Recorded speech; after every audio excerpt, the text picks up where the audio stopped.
స్వచ్ఛమైన నాణ్యమైన గౌదర్పార్ పూజా ఉత్పత్తులు www.gaudarpar.com ద్వారా ఆన్లైన్ లో ఆర్డర్ చేయండి. మీ ఇంటిని దేవాలయంగా మార్చుకోండి. నమస్కారం, వెల్కమ్ టు సుమన్ టీవీ. నేను గీతాంజలి. ఆగస్టు 31వ తారీఖున శని త్రయోదశి. వాస్తవానికి ఆగస్టు 17వ తారీఖున కూడా శని త్రయోదశి మనందరం జరుపుకున్నాం. అయితే ఈ మాసంలో ఈ రెండు శనివారాల్లో త్రయోదశి వచ్చింది కాబట్టి శని త్రయోదశిగా చేసుకున్నాం. ప్రత్యేకించి ఈసారి పుష్యమి నక్షత్రంతో కూడుకుని రావడం అత్యంత యోగదాయకం అని చెబుతారు. ఎవరైతే ద్వాదశ రాశుల్లో జన్మించిన వాళ్ళు శని పీడలతో బాధపడుతూ ఉన్నారు, శని దోషం ఎవరికైతే ఉందో, రకరకాల స్టేజెస్ లో శని ఉంటారని చెబుతూ ఉంటారు. అష్టమ శని, అర్ధాష్టమ శని, ఏలినాటి శని, కంటక శని అని ఇలా.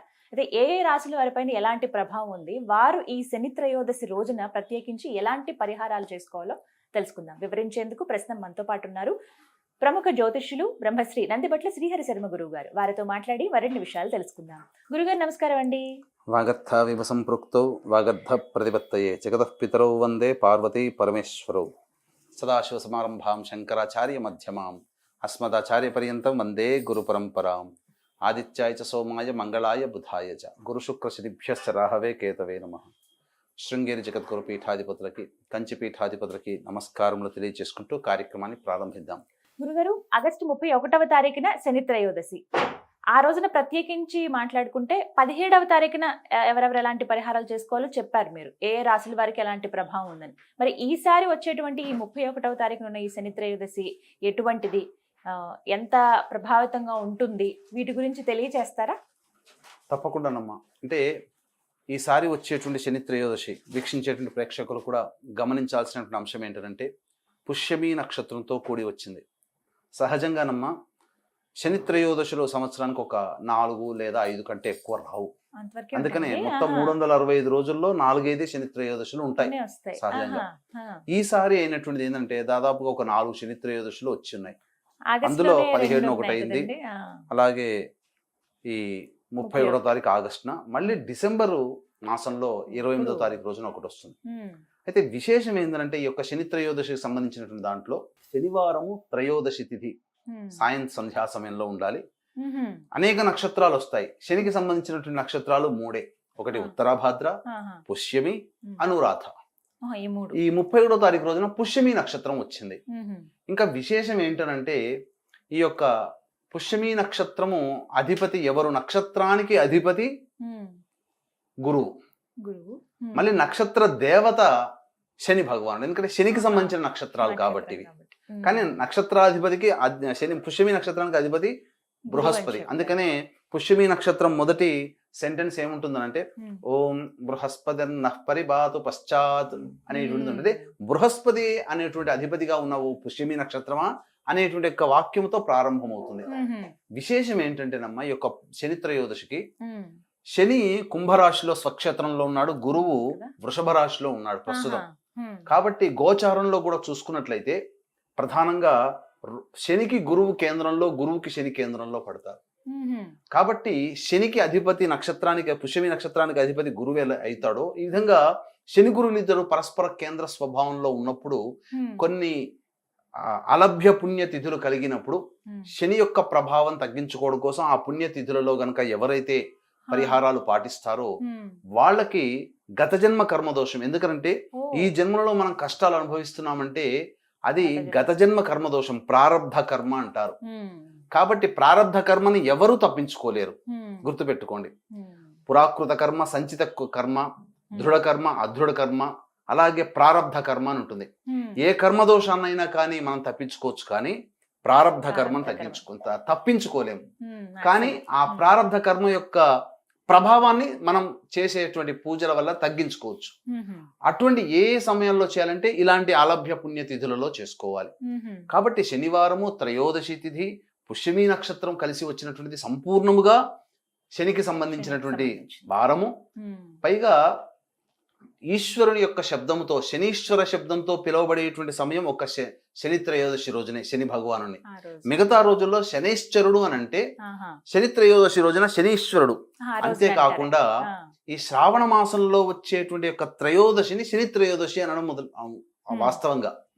కానీ అన్ని శనివారం త్రయోదశిలో వచ్చేటువంటి వాటిని మాత్రమే మనం అన్ని శని త్రయోదశి అంటున్నాం. కానీ శ్రావణ మాసంలో వచ్చే త్రయోదశి శనివారం కలిసి వచ్చిన రోజునే శని త్రయోదశి. ఆ రోజున మాత్రం ఆ, అనాలి. ఆహా. మిగతా మాసాల్లో వచ్చే త్రయోదశిని కూడా శని త్రయోదశి అని కూడా మొదలు పెట్టారు. మ్హూ. ఇక ఈసారి శ్రావణ మాసం కూడా అవ్వడం అవునండి. కాబట్టి విశేషమైనటువంటి యోగ బలం అనేటువంటి యొక్క శని త్రయోదశి రోజున ఉంటుంది. మ్. వృషభము, మిథునము, కర్కాటకము, సింహము, తుల, వృశ్చిక, మకర, కుంభమీన రాశుల వారికి ఈ యొక్క శని ప్రభావం సంపూర్ణంగా ఉంటుంది. మ్. ఈ యొక్క మకర, కుంభమీన రాశుల్లో జన్మించినటువంటి వారికి ఏంటంటే ఏలిన నాడి శని ప్రభావం ఉంటుంది. ఈ యొక్క వృషభ రాశి వారికి దశమ స్థానంలో శని సంచారం చేస్తున్నాడు కాబట్టి కంటక శని ప్రభావం ఉంటుంది. కర్కాటక రాశి వారికి అష్టమ స్థానంలో శని సంచారం జరుగుతుంది కాబట్టి అష్టమ శని. ఇక వృశ్చిక రాశి వారికి 4వ స్థానంలో శని సంచారం జరుగుతుంది కాబట్టి అర్ధాష్టమ శని. ఇక మిథున రాశి వారికి, తులా రాశి వారికి యోగ స్థానం అంటే మిథున రాశి వారికి 9వ స్థానం, తులా రాశి వారికి 5వ స్థానం. ఇవి లక్ష్మీ స్థానములు అని అంటారు. ఈ స్థానంలో శని సంచారం జరుగుతున్నటువంటి కారణం చేత మిథున, తులా రాశి వారికి యోగ శని ప్రభావం. ఇక సింహ రాశి వారికి 7వ స్థానంలో శని సంచారం జరుగుతున్నటువంటి కాబట్టి దాంపత్య శని లేదా భాగస్వామ్య శని దోషం అనేటువంటిది ఉంటుంది. వెరసి చూసుకున్నట్లయితే వృషభం, మిథునం, కర్కాటకం, సింహం, తుల, వృశ్చికం, మకరం, కుంభం, మీనం ఈ రాశులలో జన్మించినటువంటి వారికి శని ప్రభావం ఉంటుంది. కాబట్టి ఈ యొక్క శని త్రయోదశి రోజున వీక్షించేటువంటి ప్రేక్షకులు కూడా చక్కటి పరిహారాలు గనక పాటించినట్లయితే తప్పకుండా శని ఎవరమ్మా గత జన్మలో చేసినటువంటి మంచి అంతేనండి. చెడులని ఈ జన్మలలో మనకు యోగాన్ని ఇచ్చేటువంటి వాడు. మంచి చేసి ఉన్నాం అనుకోండి, ఈ జన్మలలో మనకు శని ప్రభావం ఉన్నప్పుడు కేవలం ఈ శని దోషం అనేటువంటిది ఉన్నటువంటి ఈ రాశుల వారికే కాకుండా ద్వాదశ రాశుల వారికి కూడా సంప్రాప్తం అవుతుంది. కేవలం శని అంటే చెడు అనుకుంటాం కానీ మంచి ఇచ్చిన సందర్భాల్లో కూడా ఉన్నాయి.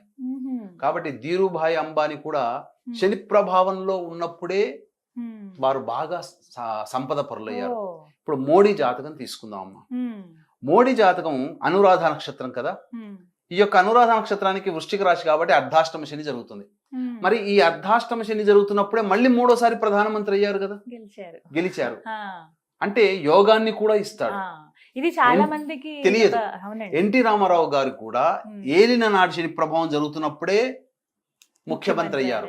సంవత్సరం తర్వాత బర్తరఫ్ అయ్యారు కానీ మళ్ళీ ముఖ్యమంత్రి ఎన్నుకోబడ్డారు మళ్ళీ ప్రజల చేత. అంటే 2 సార్లు యోగాన్ని ఇచ్చాడు శని భగవానుడు. కాబట్టి యోగం అయితే ఉంటుంది. పాపకర్మలు గత జన్మల్లో ఎవరైతే చేస్తున్నారో ఈ జన్మలో కష్టాలు అనుభవించినప్పుడు ఖచ్చితంగా కష్టాలు పడతారు. కానీ అటువంటి వాళ్ళు శని ఎందుకంటే గత జన్మలలో చేసినటువంటి మంచి చెడులని ఈ జన్మలలో మనం అనుభవించడానికి కారకుడు శని అవుతాడు. కాబట్టి మంచి అయితే మంచి సంతోషమే, ఎవరని చెప్పుకోం. కానీ చెడు అయితేనే బాధపడతాం కదా. కాబట్టి అటువంటి ప్రారబ్ధ కర్మలు అనుభవించేటువంటి వాళ్ళు ఖచ్చితంగా ఈ శని త్రయోదశి రోజున దైవానుగ్రహాన్ని పొంది ప్రయత్నం చేసుకోవాలి. శని ప్రభావం, శనిదేవుని యొక్క అనుగ్రహాన్ని పొందాలమ్మా. అది గురుగారు, మరి ఎవరైతే శని ప్రభావం ఎదుర్కొంటున్నారో ద్వాదశ రాశుల్లో ఉన్నటువంటి ఈ రాశుల వారు ఎటువంటి పరిహారం చేసుకోవాలి ఈ 31వ తారీఖున? పరిహారాల విషయాలకు వచ్చేసరికి 2 రకాల పరిహారాలు ఉంటాయేమో. ఒకటి దైవ పరిహారము, 2 మానవ పరిహారం. మానవ పరిహారం అంటే ఏంటి? మనుష్యులుగా మనం ఉన్నాం కాబట్టి మన ప్రయత్నం కూడా చేయాలి కాబట్టి మానవ పరిహారంగా మనం కొన్ని పరిహారాలు చేసుకోవాలి. దైవ పరిహారం అంటే దైవం మంత్రాధీనం, తన్మంత్రం బ్రాహ్మణాధీనం. బ్రాహ్మణుల ద్వారా చేసుకోగలిగేటువంటి కార్యక్రమాలు 2 రకాలుగా చేసుకోవాలి. కాబట్టి ఈ యొక్క వృషభ, మిథున, కర్కాటక, సింహతుల, వృశ్చిక, మకర, కుంభమీన రాశుల్లో జన్మించినటువంటి వారికి శని దోష పరిహారార్థమై దైవ పరిహారంలో భాగంగా మా ఆధ్వర్యంలో 31వ తారీఖు రోజున శనివారం సాయంత్రం ఈ యొక్క రాశుల్లో జన్మించినటువంటి వారికి శని దోష పరిహారార్థమై శనీశ్వర హోమం, అఘోర పాశుపత మంత్ర హోమంతో పాటు గత జన్మ కర్మదోషాలకి కారకుడు శని కాబట్టి గత జన్మ కర్మదోష నివారణ హోమాలు కూడా జరిపించడం జరుగుతుంది. అలాగే విద్య, వివాహ, ఉద్యోగ, దాంపత్య, అనారోగ్య సమస్యల నివారణకి 18 రకాల హోమాదులు కేవలం 1500 రూపాయల రుసుముకి చేయించడం జరుగుతుందమ్మా. అలాగే 31వ తారీఖు రోజున సోమవతి అమావాస్య ఉంది కాబట్టి అమావాస్య అమ్మవారికి చాలా ప్రీతికరం కాబట్టి ఆ రోజున వారాహి, ప్రత్యంగిర, బగలాముఖి, రాజశ్యామల హోమాలు కేవలం 1500 రూపాయలకి నమోదు చేయడం జరుగుతుంది. అవకాశం ఉన్న వాళ్ళు కార్యక్రమ తదనంతరం కాంటాక్ట్ చేసి పూర్తి వివరాలు తెలుసుకోవచ్చు. ఇక మానవ పరిహారంలో భాగంగా అంటే ప్రేక్షకులు ఎవరైనా కానీ ఈ పరిహారాలు చేసుకోవచ్చు. ఈ పరిహారాలు అనేటువంటివి అన్నప్పుడు ఎటువంటి పరిహారాలు పాటించాలి అని అంటే ప్రధానంగా ఆ రోజున చెప్పుకోగలిగేటువంటి పరిహారాలు కొన్ని చెప్తానమ్మా. చిన్నవి, చాలా చిన్నవిగా చేసుకోవచ్చు. శనీశ్వర నవగ్రహాల్లో శనీశ్వరుడు ఉంటాడు. కాబట్టి శివాలయము నవగ్రహాలు ఉన్నటువంటి దేవాలయానికి చేరుకొని ఉమ్, శనీశ్వరునికి అభిముఖంగా కూర్చొని ఉమ్, ఇనుప ప్రమిదల్లో లేదా మట్టి ప్రమిదల్లో నల్ల నువ్వుల నూనె వేసి ఉమ్, నల్ల ఒత్తితో దీపారాధన చేసి ఉమ్, శనీశ్వరుడికి తైలాభిషేకం జరిపించాలి. ఉమ్, అయితే ఈ తైలాభిషేక తదనంతరం మళ్ళీ 27 సార్లు ప్రదక్షిణ చేసి శివాయ నమః అంటూ ఆ నవగ్రహాల చుట్టూ 27 సార్లు ప్రదక్షిణ చేసిన తర్వాత ఉమ్, అన్నము నల్ల నువ్వులు కలిపినటువంటి 8 ముద్దలు నైవేద్యంగా పెట్టాలి. ఉమ్, పెట్టి తదనంతరం పిట్టగోడ మీద కానీ లేదా అక్కడ దేవాలయంలో ఉన్నటువంటి చెట్టు దగ్గరనైనా కానీ చేసుకోవచ్చు, పెట్టవచ్చు. అవి ఉమ్, సాయం సంధ్యా సమయంలో ఉమ్, మళ్ళీ శివాలయానికి చేరుకొని నీలి రంగు చామంతి పుష్పాలతోనైనా కానీ శంఖు పుష్పాలతోనైనా కానీ లేదా మారేడు దళాలతోనైనా కానీ ఉమ్, ఈశ్వరుని అర్చన చేయించండి. ఆహా, ఇది ఒక పరిహారం సామాన్యంగా. ఉమ్, ఇక మనకున్నటువంటి కర్మదోషములు తొలగిపోవాలనుకున్నప్పుడు ఉమ్, ఇనుప ప్రమిదలో నల్ల నువ్వులు వేసి అందులో మన మొహం చూడాలమ్మా. ఉమ్, నల్ల నువ్వుల్లో మన మొహాన్ని చూడాలి. ఆహా, చూసిన తర్వాత జమ్మి చెట్టు ఉంటే ఆ జమ్మి చెట్టు దగ్గర ఆ యొక్క నల్ల నువ్వులు మొహం చూసినటువంటి ప్రమిద ఉంటుంది కదా, ఉమ్, ఆ ప్రమిద అక్కడ పెట్టి దీపారాధన చేసి రావాలి. ఉమ్, ఆ విధంగానైనా చేసినా కర్మదోషం తొలగుతుంది. కలుగుతుందంట. ఇక ప్రధానంగా ఏంటంటే శనీశ్వరునికి సంబంధించినటువంటి వృక్షము ఈ యొక్క సంబంధించినటువంటి శమీ వృక్షం జమ్మి చెట్టు అని అంటారు. ఉమ్, మర్రి చెట్టు దగ్గర కూడా ఒకటి ఉందమ్మా. ఉమ్, అంటే ఒక ఇనుప బాణి చేసుకొని ఉమ్, ఆ ఇనుప బాణి నిండా ఇసుక పోసుకొని ఉమ్, పడమర వైపున ఫేస్ పెట్టి నల్ల వస్త్రములు ధరించి ఉమ్, ఆ యొక్క శనిహోర మధ్యాహ్నం 1 గంట నుంచి 2 మధ్యలో ఉంటుంది. ఉంటుందండి. ఆ శనిహోరలో వీలైతే జమ్మి చెట్టు కిందనైనా ఉమ్, లేదా రావి చెట్టు కిందనైనా లేదా మర్రి చెట్టు దొరికితే మహా విశేషం. ఉమ్, ఆ యొక్క మర్రి చెట్టు కింద, రావి చెట్టు కింద లేదా జమ్మి చెట్టు కింద, కనీసం మారేడు చెట్టు కిందనైనా కానీ ఉమ్, పడమరం వైపు ఫేస్ పెట్టి ఉమ్, అప్పుడు ఆ యొక్క బాణీలో పెట్టినటువంటి ఇసుక ఉంటుంది కదా, దాని మీద చక్కగా చతురస్రాకారంగా బియ్య పిండితో ముగ్గు వేసి ఉమ్, చతురస్రాకారం మధ్యలో కొన్ని బొగ్గు కుంపట్లు అనగా బొగ్గులు వేసి వెలిగించిన తర్వాత అప్పుడు శని దోషం పోవాలనేటువంటి యొక్క భావనతో మొదలు గణపతికి ఆహుతులు అర్పించి ఉమ్, ఆ ఆవు నేతితో ఉమ్, లేదా గణపతికి నమస్కారం చేసుకొని ఉమ్, నల్ల నువ్వులు తీసుకొని హోమం చేయాలమ్మా. ఆహా, ఆ శనేశ్వరుని యొక్క అష్టోత్తర నామాలు ఉంటాయి. ఆహా, ఆ నామాలతో గనక హోమం హోమం చేస్తే చేయాలండి. చాలా మటుకు శని ఓ. యొక్క దోషం తొలగిపోతుంది. వారంతటి వారే చేసుకోవచ్చు చేసుకోవచ్చమ్మా. ఇప్పుడు చెప్పేటివన్నీ కూడా మానవ పరిహారాలు. అందరూ చేసుకుంటారు. ఇది ఎవరైనా చేసుకోవచ్చు. ఉమ్, ఉమ్, ఇక ప్రత్యేకంగా ఇంకా ఏంటనంటే ఉమ్, 1 to 2 మధ్యలో శనిహోర ఉంటుంది ఆ రోజున. ఉమ్, కాబట్టి ఎవరైనా వృద్ధులకి, ఉమ్, వికలాంగులకి, ఉమ్, పారిశుద్ధ్య కార్మికులకి తినే పదార్థాలు పంచిపెట్టండి. లేదా ఆహా, కనీసం టీ ఇచ్చినా చాలమ్మా.